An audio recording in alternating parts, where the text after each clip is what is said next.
அடாடாடா! இன்னைக்கு எபிசோடில் நம்ம காவேரி பண்ணுறா பாருங்க கூத்து.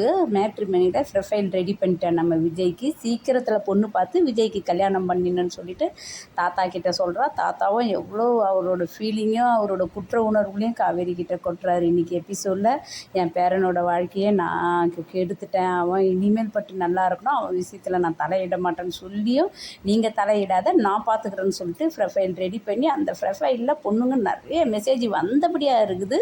ஏன்னா நம்ம விஜயை தான் நிஜத்திலேயே எல்லாருக்கும் பிடிக்குமே, அதே போல் தானே எபிசோட்லேயும் வந்து பொண்ணுங்க சீக்கிரத்தில் வந்துட்டாங்க மெசேஜில். தாத்தா உண்மையை இந்த இடத்துல சொல்கிறாரு, காவேரி இங்கே வந்தது உனக்கு மேட்ரிமோனியில் பொண்ணு பார்க்க தான், இங்கே பாருப்பா ப்ரொஃபைல் ரெடி பண்ணி அதுதான் மெசேஜ் வந்து இருக்குதுன்னு தான் நம்ம விஜய்க்கு வருது பாருக்கோ. இவளை என்ன தான் பண்ணுறது தாத்தா, இவளுக்கு பழைய நினைவும் வரலை, நம்மளெல்லாம் பார்த்தா வரும்னு நினைக்கிறோம் அதுவும் வரலை.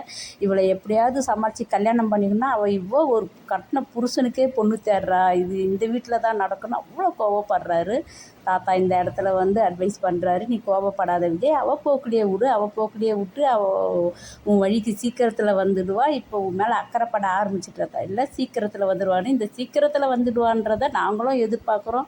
ஒன்று பழைய நினைவு வரும், இல்லை சீக்கிரம் லவ் பண்ணி நம்ம தலையை கல்யாணம் பண்ணிக்கிட்டு அழகாக சீனை கொண்டு போவாங்க. பார்த்தா எப்படியோ கொண்டு போகிறாங்க.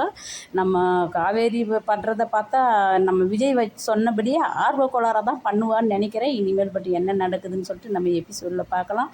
இங்கே சாரதம்மாவும் வந்து சர்ப்ரைஸ்னால் என்னென்னு யோசித்துக்கின்னு இருக்கிறாங்க. கண்டிப்பாக விஜய் அவங்க அத்தைக்கிட்ட சொல்ல போகிறாரு.